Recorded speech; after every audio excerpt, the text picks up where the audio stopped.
surprise if you wanna listen twice. Make decisions, find the right choice. Know yourself better, find your own voice. It's okay if you need help today, cause everybody needs a little push. From the Pushy Broad, from the Bronx, New York.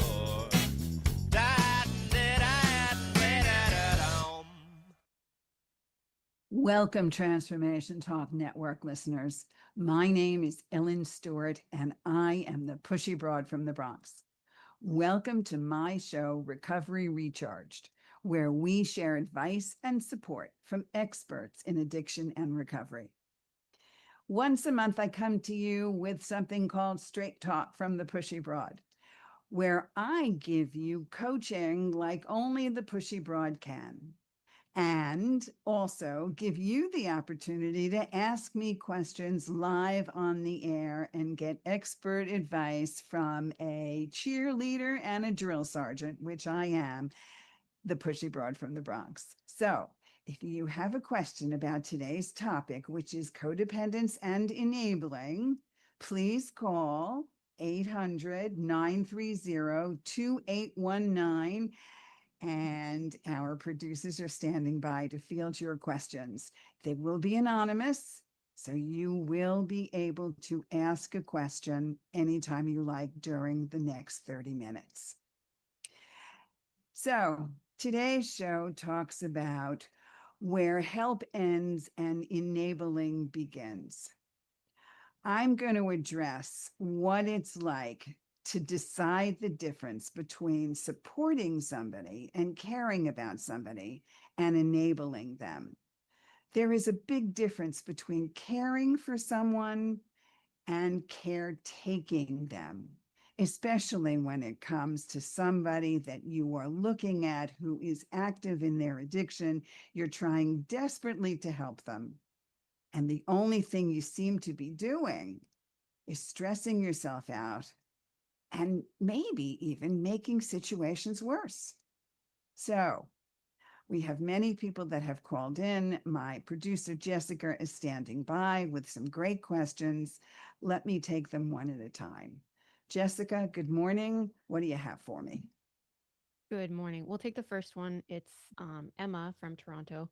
What are some early warning signs of codependence in a relationship, and how can I identify if I'm falling into those patterns? Okay, so first of all, codependence is slightly different from enabling, but codependence is when you feel that your day depends upon the actions and emotions and feelings of others. How many parents say to themselves, I'll be okay if my child is okay. I'll feel good if my child is good. Or how many partners go out of their way and lose themselves in a relationships?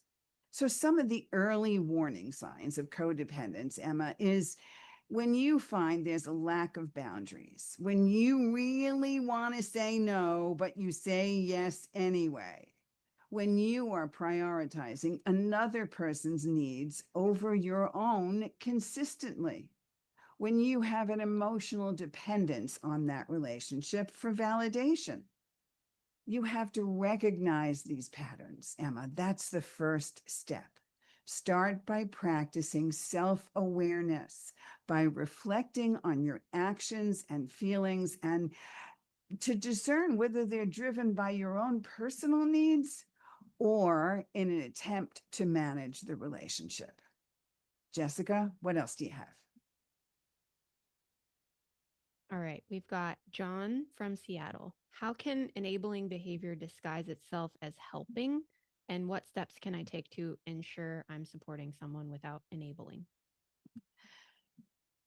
It's very easy to blur those lines, John, because you get confused as well as everybody else around you. Enabling behavior looks like helping, but it prevents growth. It prevents the growth of the person you're trying to help, and it prevents your growth too. Because part of you is consistently covering up for someone else's mistakes. You don't allow them to do things on their own. the biggest difference between enabling and helping is support to allow someone to make their own decisions and to do things for themselves. Enabling is doing things for another person, coming in there and saying, I'm going to fix this, instead of I'm going to help support you fix this. Okay? Thanks for the question, John. That was a good one. Jessica, next question. Okay, so we've got a two-parter that came in through the live chat. So bear with me. Okay. I have two questions actually.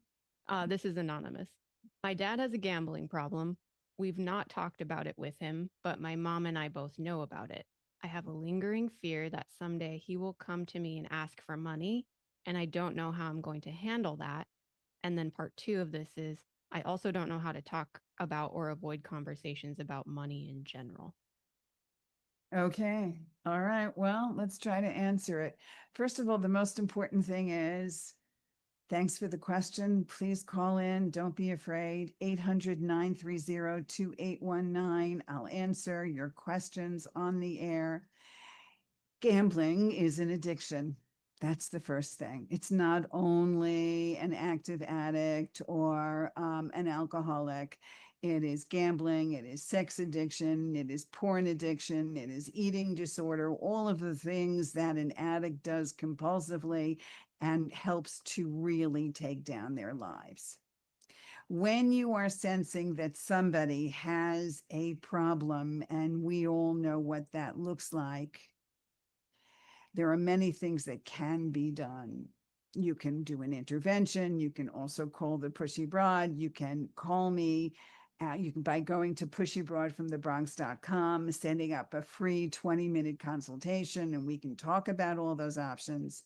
But first and foremost, there should be no secrets in families. Nobody skirts around, walks on eggshells, and decides we're not going to talk about it. Always confront the issue. Sit down with the family, sit down with the person, and say, we are concerned about the problem that you have. The second part of this is what you can do to make sure that you are not enabling or codependent around it, which means you cannot pay his bills. You cannot make sure that he has money for the things that he needs because he's gambling the rest of it away. And you have to hold on to your boundaries and say, no, I don't have anything to give you, or it's not possible for me to help you in this way. I don't care what you have to say. I don't care if you say, I'm sorry, I don't have it.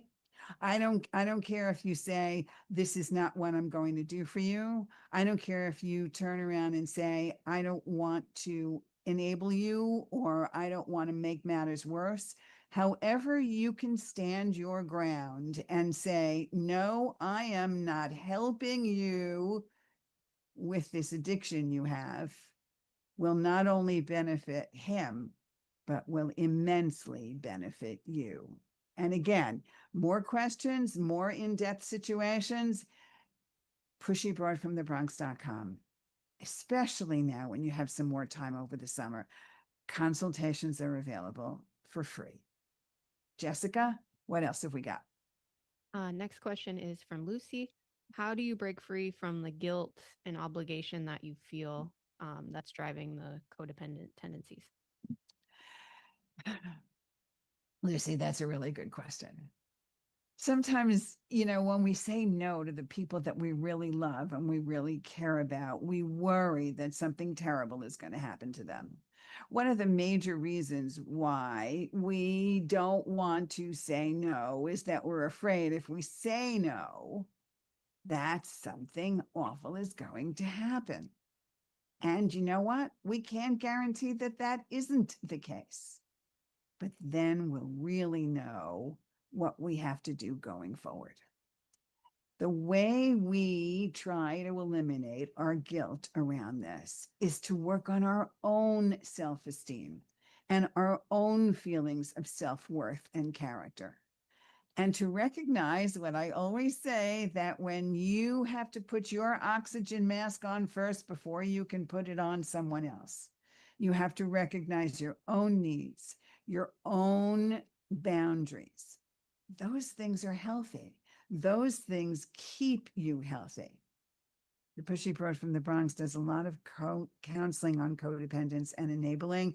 And like I said, if you need more work, come find me. I'm available to you. Jessica, next question. Next question is from Mark. What role does childhood upbringing play in shaping these behaviors, and how can we unlearn those patterns as adults? Mark, lots and lots and lots of work that certainly can't be answered in just a couple of sentences on the air, but basically, this is the outline of how it goes.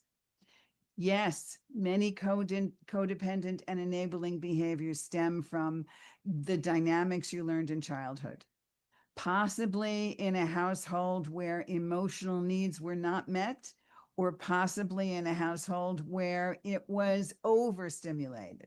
I came from a household where everything was wanting to be done for me, the overcompensation, parents going overboard.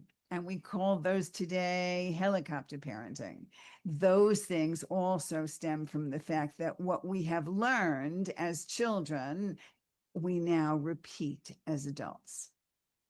Therapy and coaching can be very helpful in unlearning these patterns by addressing childhood, by addressing possible past trauma, and learning to reshape and reframe brand new behaviors. So, if you have a question this morning, please call in. Everybody's calling in. We will get to you, I promise. 800-930-2819. My producers are standing by. Jessica, what else have you got? Okay, I've got another one that came from the chat. Is my friend who doesn't live in the same place as me has clearly been reaching out for help, I assume. She keeps texting pictures of her doing drugs, and we know she's headed down a bad path. What am I supposed to do? Do I just ignore or do I address it? How do I not enable her, but without breaking off the friendship? Okay.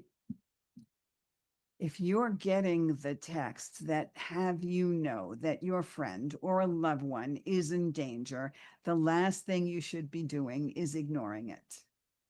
But there are ways to go about helping someone without taking yourself down in the process. So let me be very clear. One can help without going over the cliff with your friend, meaning I need you to tell that friend's family and friends. There are no secrets in active addiction because sometimes it's the difference between life and death. So if you know anybody that knows that person, a husband, a wife, a partner, a boyfriend, a girlfriend, a mother, a father, a child related to that person, I need you to get the family involved. This is a cry for help. You must answer that cry. You can also text them the Pushy Broad from the Bronx website. You can certainly do that. There's a link to my website for a free 20-minute consultation. I will help them get the help that they need.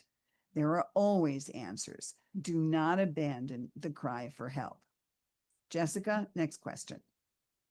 Next question is from Tina. Is it possible to recover from codependency while remaining in a relationship, or does breaking free require separation? That's a really good question. First of all, it really depends upon you, Tina.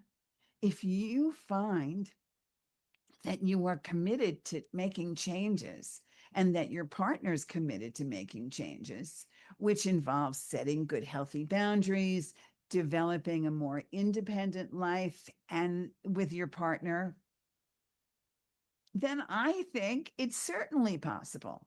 And please understand out there, sometimes it's not because your partner has an addiction problem. Codependence is also an addiction. Let me make that perfectly clear. If you are codependent, where you decide that the feelings and emotions of others are directly concerned with yours, if you can't begin to really know what you want as opposed to what your partner wants, then I call this relationship addiction, which means that sometimes you have to work on you before you can go back and have a partner. So if you're able to do that simultaneously with your partner in the picture and they're able to do the same, then yes, it's always worth it coming from a position of working with your existing relationship. But if you find that your existing relationship is toxic and you still can't set your boundaries, then sometimes a temporary or even a permanent situation might be necessary to break the cycle of codependency. The choice is yours, and I will help you find the way. Next question, Jessica. This one is from Kyle. How do I communicate healthy boundaries now when in the past I've been enabling them? Okay. Well, at least Kyle, you seem to be learning from past mistakes, and you can begin to discern what healthy boundaries are. It's kind of strange because sometimes when we are codependent, we can feel what that's like. We can feel that there's a heavy weight, like a coat on us. Like we really want to do something else, but we think someone will love us more, or we need to help them more, or by saying no to somebody, we think that person won't care about us anymore, or that person will leave us. That all has to do with our own self-esteem and our own security, knowing that if you know who you are and begin to love who you are, then the person around you will see that and love you for it. So start slowly, even by saying, before I had problems in expressing how I feel, and I always felt that maybe I did more of what my partner wanted than what I wanted. So can we talk a little bit more? Can we talk about our needs so that I feel that it's mutual and that my voice is being heard? Start slowly, but communicate, communicate, communicate. Jessica, what else have you got? From Rachel. Are there specific tools or exercises you recommend for building independence and self worth while recovering from codependency? There are so many things. First, please go to pushybroadfromthebronx.com. I give a free 20-minute consultation, and then we'll see if you need more work from me. There are many, many tools and exercises that I will help you do. Journaling, writing your feelings down, mindfulness exercises. One of the big mindfulness exercise I use with my clients is to simply say, wherever your feet are, that's where your brain has to be. So wherever you are in the world today, look down at your feet and tell yourself, I am living in today, in the present. For some of us, it's June 25. For some of us, it's June 26, if you're down under. And by that, I mean, focus on where your feet is, ground yourself into today. That's another way to keep yourself from thinking that I am going to worry about what's happening to somebody else. And also to cultivate who you are. Independent hobbies. Take up something. This is the summer. Go swimming, get outdoors. Distraction is a really good way of taking your mind off another person and focusing in the present. Decide on therapy. Decide on working with the Pushy Broad. There are ways to change the negative patterns associated with codependency. If you have a question today, call in. We've still got some time. 800-930-2819. Jessica, what else? This one's from David. What's the difference between compassion and enabling, and how do I practice one without slipping into the other? Very fine lines, right? Very fine lines. Compassion is empathizing and supporting others emotionally without removing the natural consequences of their actions. You cannot fix things. You know what it's like when you're fixing something. To avoid slipping into enabling, offer emotional support, sometimes just be a sounding board, offer solutions that encourage them to take responsibility, to make changes, and responsibility for their own outcomes. Their actions have consequences, just like your actions have consequences. That's the difference. Support caring, but not caretaking. Okay, Jessica, we have time for a couple more. This one's from Sophia. How do I manage my fear of losing the relationship when stopping enabling someone's unhealthy behaviors? If you are concerned about losing a relationship, then you have to ask yourself why you're concerned. Are you concerned because you're afraid to be alone? Are you concerned because you're lonely? Are you concerned because you think you'll never find another person like this again?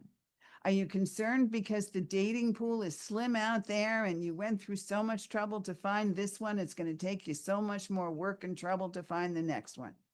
Are you concerned because your life revolves around your relationships? Are you concerned because you've reached a certain age and you think, I'll never find another person again? If any of those reasons apply to you, then I need you to understand that your concern is not based on healthy behaviors, but insecure behaviors, which means the work is with you. The work is, can I feel confident? Can I feel that I am worthy of love?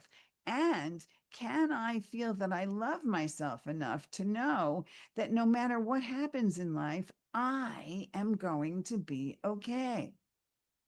Relationships are built on healthy dynamics, and those dynamics will endure changes no matter what. No matter what.